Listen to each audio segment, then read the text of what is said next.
This is the Thoughtful Travel Podcast. I'm your host, Amanda Kendall of the notaballerina.com travel blog.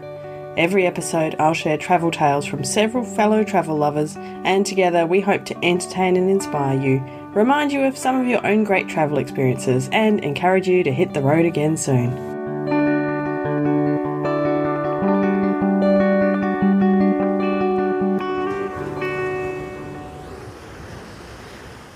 Hello everyone, and welcome to episode 240 of the Thoughtful Travel Podcast.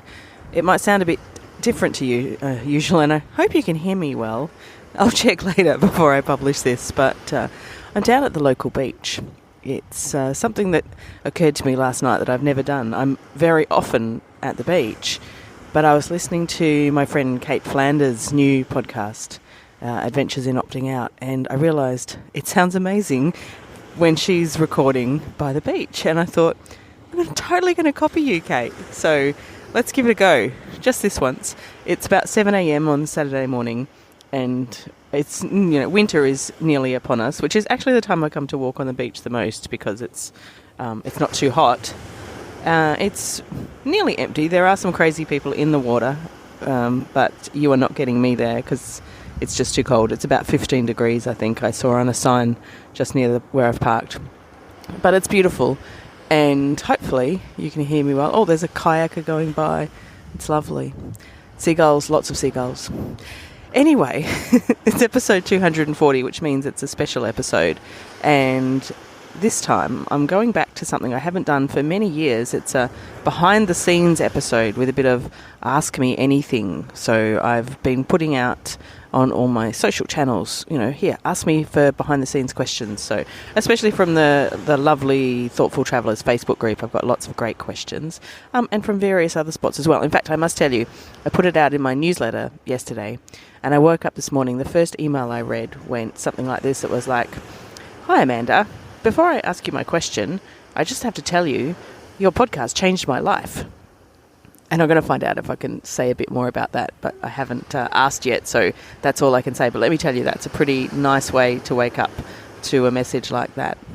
Anyway, I've been gathering these questions, and tomorrow, in fact, my friend and listener, Catherine Marshall, is going to interview me with these questions, and hopefully not any extra curly questions, but you never know. And so that's what this episode is going to be about. So, without further ado, I will get on with my walk, I think.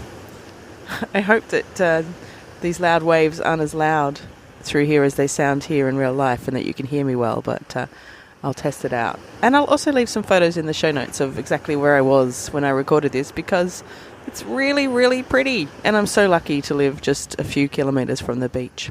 All right, so here we go with this episode.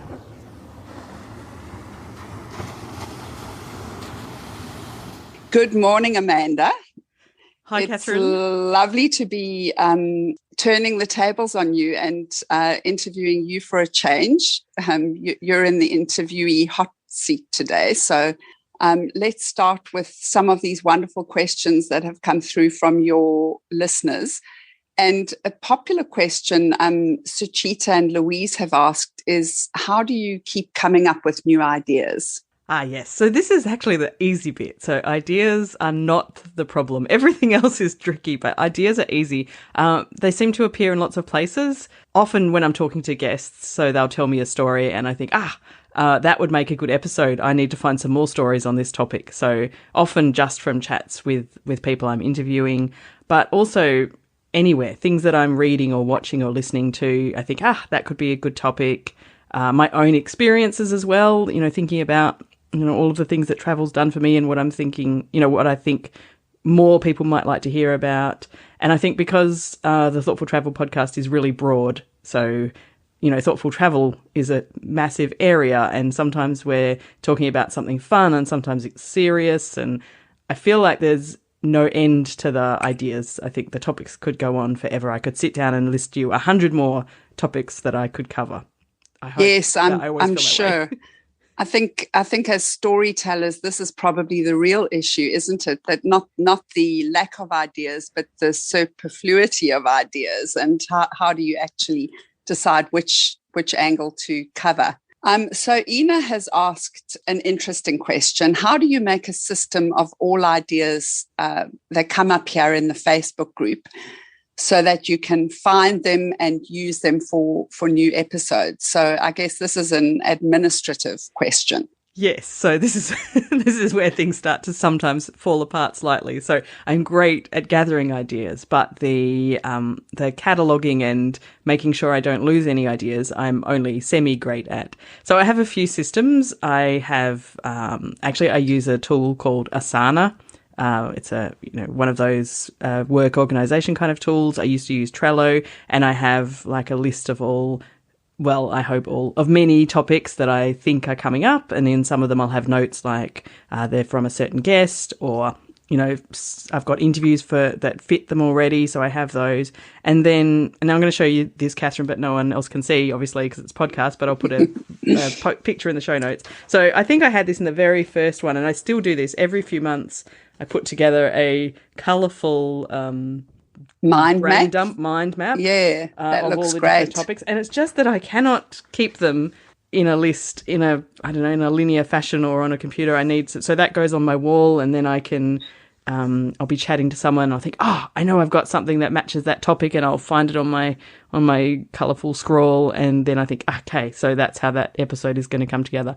And I have tried over the years to be much more organised about it, but it doesn't work. That's just how it is. Well, that looks like a good tool for a visual thinker. I love all the colours as well. Ina also asks how many of those ideas are repeated. Oh, yeah, that's a good question, because at first I was reluctant to repeat ideas, and then I realised that topics do need to be repeated because there's so many different angles on them. So things like, certainly one that gets repeated a lot is lessons from travel and things we learn from travel. So, I haven't counted, but I probably have half a dozen different episodes around that topic, because it's probably an endless topic. It could be an entire podcast, probably. And then, other topics like, ethical tourism, wildlife tourism. I've got several episodes because there's always more for us to discuss, different viewpoints, different stories. So, so they do repeat relatively often, but I definitely try and space those topics out and not repeat them too frequently. And you'd be interviewing new people for each of those episodes, wouldn't you? Yeah, exactly. Yeah. So that's so great. There's some repeats, but I think it's repeated, reinforcing or going deeper onto different topics. Yeah. Now, Sarah asks a question which I think I know the answer to, because I have some inside information, having been a guest of yours on this podcast before. Do you interview your guests on a certain topic, or do you have a general chat with them and take different parts of it for different episodes? I like hearing clips from the same guests in different episodes, and I've always wondered how it works. Yes, so this is one of the tricky parts, but it works out fine. And it's actually, I've done it this way right from the start. So when I've got a guest that I'm going to interview, and it might be that it's because I want to interview them about one particular topic, but once we're on a call, then it's worth chatting about a few things. So before I speak to them, I send them a link, which is a kind of a survey questionnaire form. And in that form, it's, some basic info, name, email, Skype address or whatever. But also I have a short checklist of topics. And the topics, generally I always have in those topics things like the story you tell over and over, because that can be anything and varied, and there's always something good that comes out of that. Lessons you've learned from travel. And then I have a list of the specific topics that I'm looking for to kind of complete some episodes, or topics that I really want to make an episode of. And so I ask the guests to choose, 2 or 3 or 4 of those topics. And so then when we speak, we literally go topic by topic. So I always say you don't have to be nonstop eloquent for an interview, unlike this one where I feel like I do need to be. But usually we'll stop and we'll say, okay, we'll talk about this topic. It might be, the trip where they lost their child or something. And they go, okay, we talk about that, have a chat.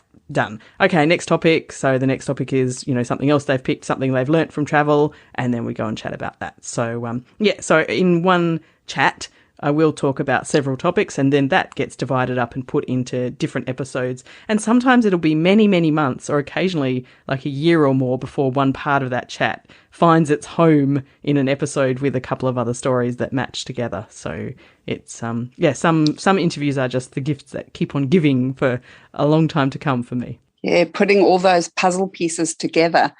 And I think don't worry about eloquence. I think the success of your podcast is a testament to your eloquence, Amanda. Thank you. Just a question from me on that. Have you ever found that interviews have then sparked ideas for different topics or different podcasts? Yes, good question. And quite frequently, especially when I ask them to tell me a fairly general story, like the story you tell over and over. So that really famous travel story that you always tell your friends. Often that will be something that sparks a completely new topic for me. I mean, if I look at my my list here now, what have I got? Oh, yeah, so things like dark tourism and emotional places. I've got an episode coming up on that, and that came out of exactly one of those kind of stories. What else have I got coming up? Oh, festivals. I chatted a couple of months ago with a mural artist, and I didn't even realise that mural festivals were a thing, but she'd participated in one, where they all go and paint, a bunch of walls in a city together, and that was this whole festival around that. So I've got a bit of an interview about the festival feel. I thought, oh, okay, a festival episode, that's what I need. So now I'm looking for more people to talk about festivals. So very frequently, yes. So yeah, that's great. Yeah.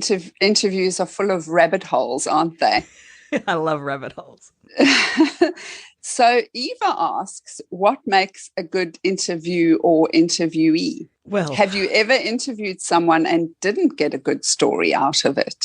So it's a good question, and sometimes it's my fault, I think, but generally because of the format of the show, I think that I generally can get good stories out of everyone I interview, because even like sometimes someone will be a bit nervous at first, but we can get one story out the way and that might not be great, but later on then it's fine. They relax and realize I'm not going to, eat them alive or something. But generally I think a good interviewee is a good storyteller and is happy to have a chat. So my favourite kinds are when they can tell me a great story to start with, and then we can get into an interesting chat about it in the aftermath of that story. So, yeah. I don't think I've certainly never kind of deleted anyone completely that I've interviewed. Yeah, everyone has a story to tell, and I think the skill comes in actually extracting those stories from them, doesn't it? Yes, which is something I've, tried to improve over the years, I think. So another question from Eva, did your interviewing style change over the years? Not heaps, except I do remember in the early days I was very nervous whenever I would interview someone. So I still remember the first time I interviewed anyone for the podcast, it was my beautiful friend Christy. And so I knew her very, very well. And yet I was still so nervous about it. And really, we didn't even know if we'd use the interview. I needed to test out my equipment, and she was such a good guinea pig for those kind of things. And so I remember in the early days being very nervous. And I don't really ever feel nervous anymore unless I'm interviewing someone really important, or unless, like today, it's the tables are turned and I'm being interviewed. And so that makes me a little nervous. Yeah, I don't think much has changed about my style over the years, except that I've learnt to interrupt less. So I do generally listen back. There's some podcasters who just can't listen back to themselves, but I listen back to all my episodes. Actually don't feel like it's me. It feels like someone else. And so it doesn't bother me to listen back, but I do notice that I interrupt less than I used to. And one reason for that also, I've just thought of this, is thanks to the pandemic, everyone is happy to have videos on when we talk, whereas even, 2-3 years ago, most people didn't want their video on when we were on Skype or Zoom because they weren't used to it. And so because I can see people, I can nod and, other nonverbal things instead of, I always want to make them feel like I'm still listening. And so because they can see me now, I can interrupt verbally less. So yes, I think that's the biggest change. Yeah, taking those visual cues is really important, isn't it? Along these lines, Jennifer asked, have you ever totally flummoxed an interview? And if so, who was that with and why? What happened?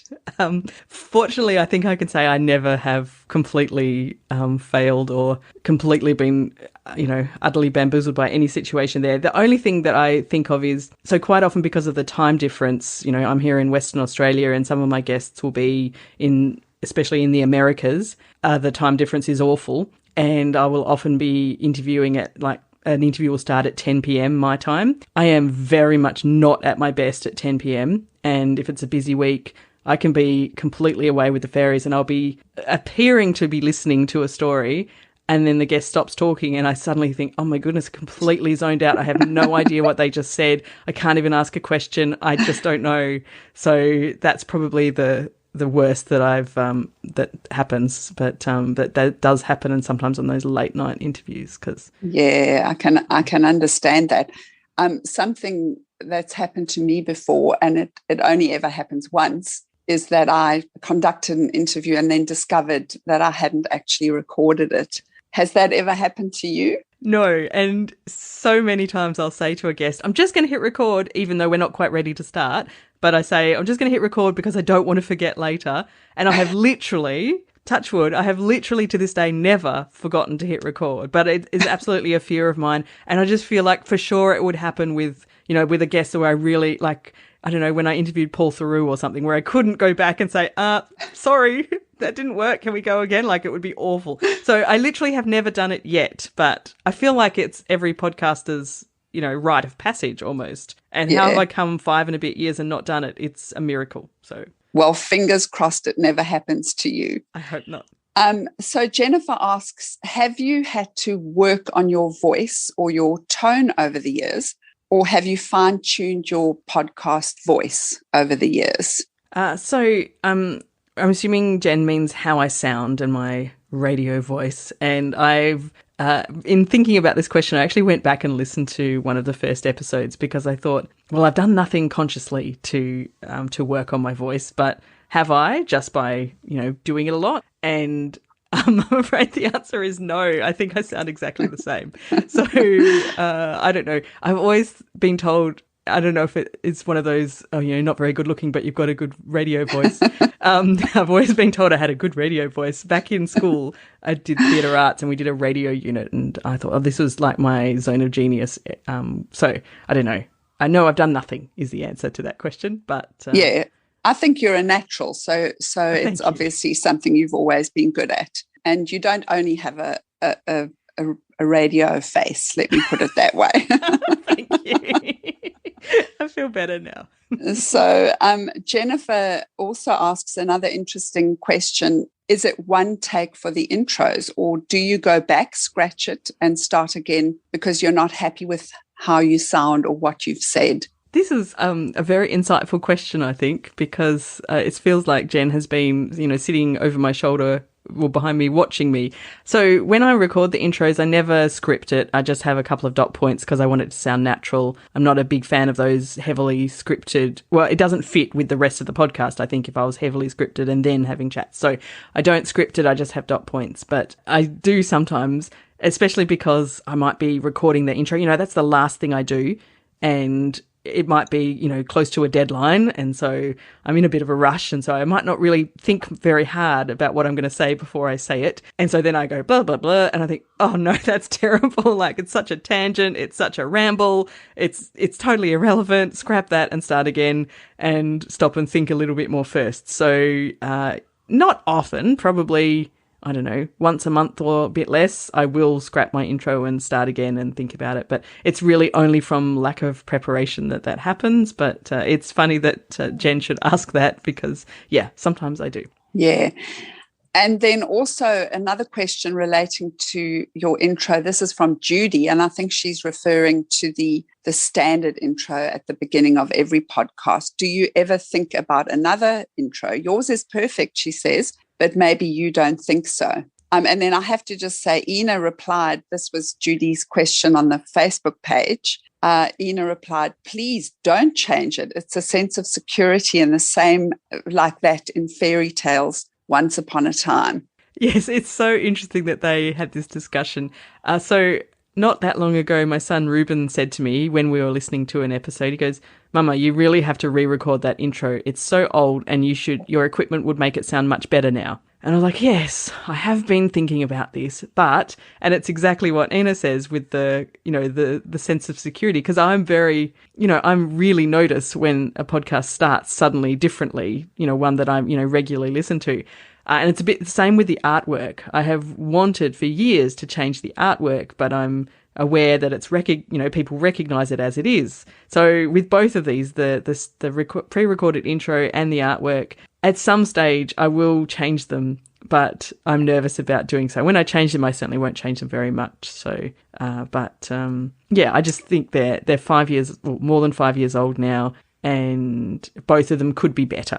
But I don't know. One day I will do it. I'm a bit nervous about changing it. It's a difficult one, isn't it? Maybe you should do a poll among your listeners. That's not a bad idea, actually. I'll do that.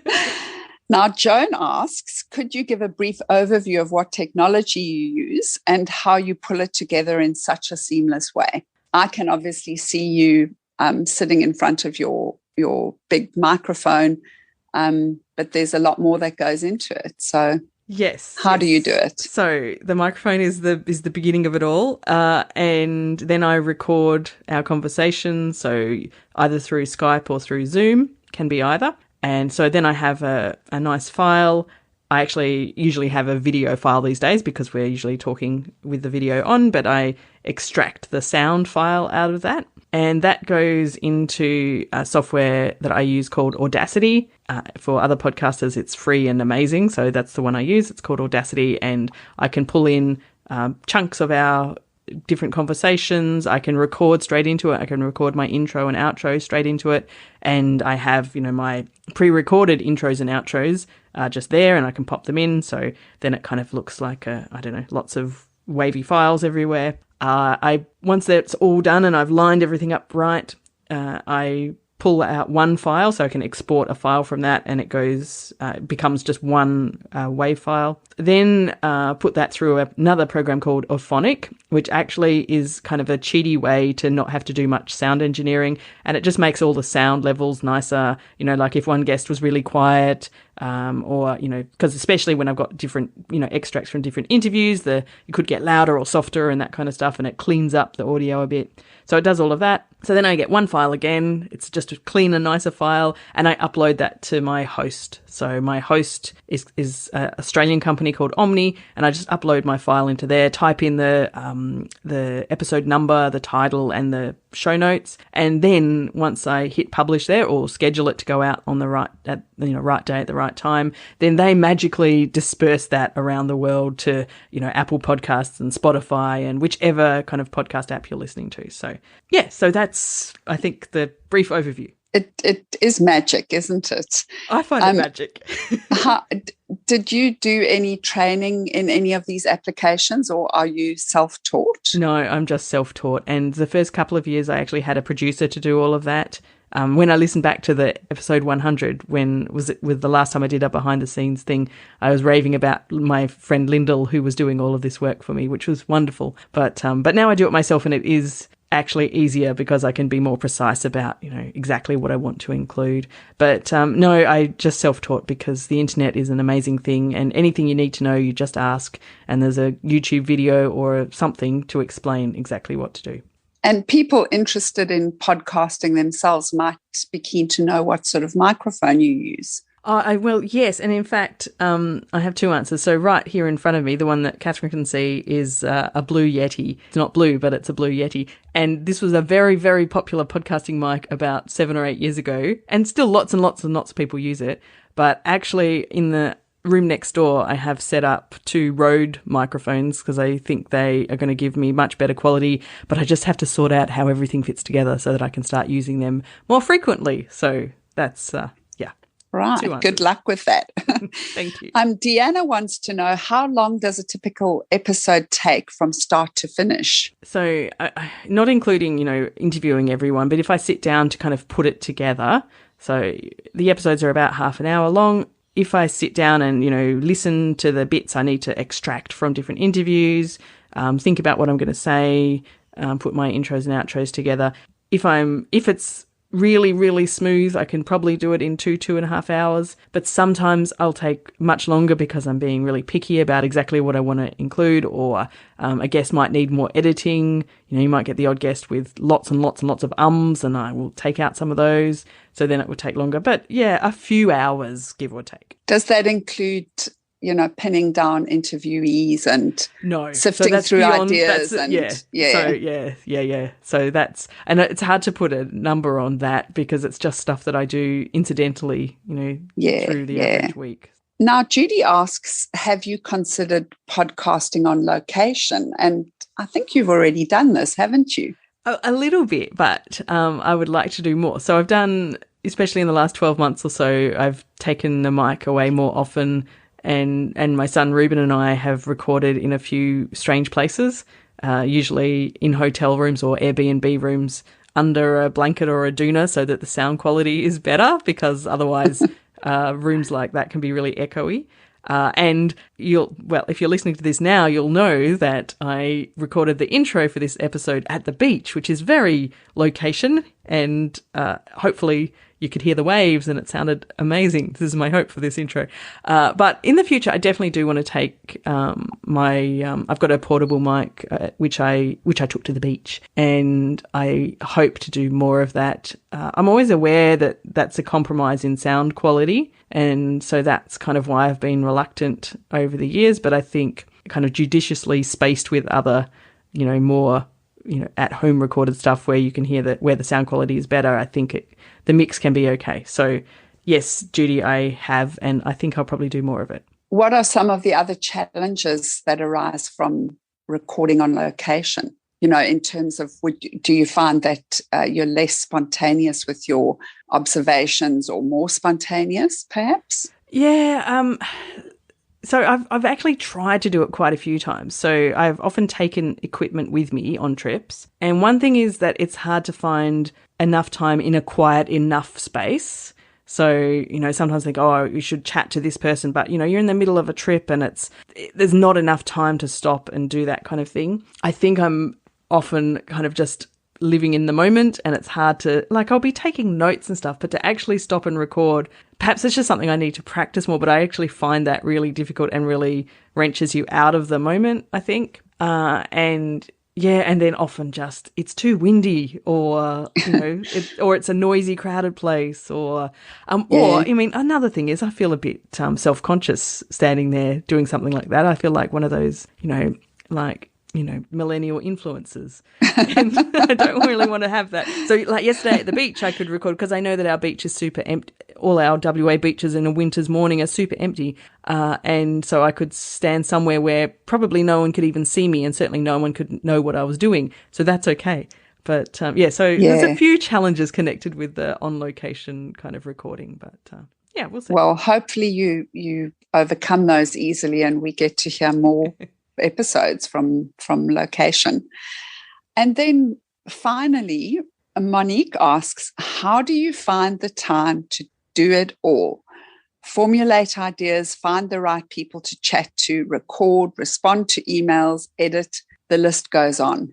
Yes, it's such a good question. And when Monique asked this in the Facebook group, I already replied to the email part, the responding to emails part, by saying, well, I can tell you if you're waiting for an email from me, you're probably still waiting. I'm terrible, and I get lots and lots of emails, especially from people who want to be guests, and it takes a while to sift through all of those. So sometimes I'm literally months behind on the emails, on that kind of stuff. So I don't find the time to do it all is the answer. But then the other part to that is it's actually, most of it is so much fun that it's easy to find the time to do the podcast part.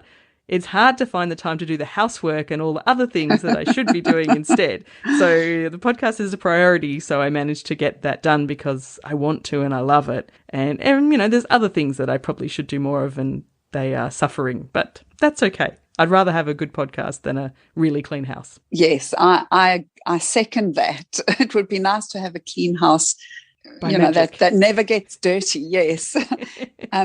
I think maybe not many of your listeners know that, what you do in the rest of your life. I mean, you do mention these things from time to time, but of course the podcast is only one small part of it. So, you've written a book recently. You are a lecturer, there's all sorts of other things taking up your time. Yes, this is true. And today being Sunday, what will take up most of my time is cheering my son on at soccer. So things like that take up time too, but it's all good. It all fits together eventually. And it's good to be busy. I like being busy. Yeah, well, soccer wouldn't be the ideal spot for a location recording, but hope you enjoy it nonetheless. Thank you. And thanks so much for interviewing me, Catherine. It's been a pleasure. It's a pleasure, Amanda. Thank you for asking me to do it. Well, I admit I was nervous being interviewed. It's much easier being the interviewer, but Catherine put me at ease. Thank you so much, Catherine, for giving up some of your Sunday to interview me. It was a lot of fun. Thank you also to all the people, listeners, etc., who submitted questions. Some really, really interesting questions. So thank you. That is what makes it interesting to talk about, I think. So thank you very much. A quick callback to the intro where I mentioned an email I'd got about the podcast being life-changing for someone. I actually have now been in touch with him and he's going to come on the podcast for an interview. So you can hear more about that soon, just so I can close that loop. Anyway, thank you so much for listening to episode 240 of the Thoughtful Travel podcast. A few links and other bits and pieces for you if you want to go back and see what it was like behind the scenes 3 years ago or so. Episode 100 has the first similar kind of interview, but the questions were all different, and any similar questions actually had different answers, so things change over time. It was interesting for me to go back. So that's episode 100. Just scroll back in your podcast app or go to notaballerina.com/100. Also in the show notes, I will leave a link to Kate Flanders' podcast, which I mentioned in the intro, and I must correct myself. It's just called Opting Out. So her book is actually called Adventures in Opting Out, and now she has a podcast called Opting Out, and I highly recommend it, especially if you enjoy lapping waves in the background, which is what inspired me. But it's actually just a great book as well. Kate's been on the podcast, goodness, many years ago now, probably 4 or 5 years ago. Also, of course, I would be remiss to not send you in the direction of Catherine's work, because she gave up that little time for me. So thanks, Catherine. And you can find more of her work and along with 3 of her fellow journalist mates at Time to Wander. It's a fabulous site full of great travel stories at timetowander.com.au. Of course, don't forget to come to chat with us in the Facebook group for Thoughtful Travellers. Just search for Thoughtful Travellers in Facebook or see the link in the show notes. And for this episode, I'll also add some photos to the show notes of where I was when I was recording that beautiful seaside spot, because it's so lovely here. Anyway, the show notes where you'll find all of this are at notaballerina.com/240. As always, thank you so much for listening.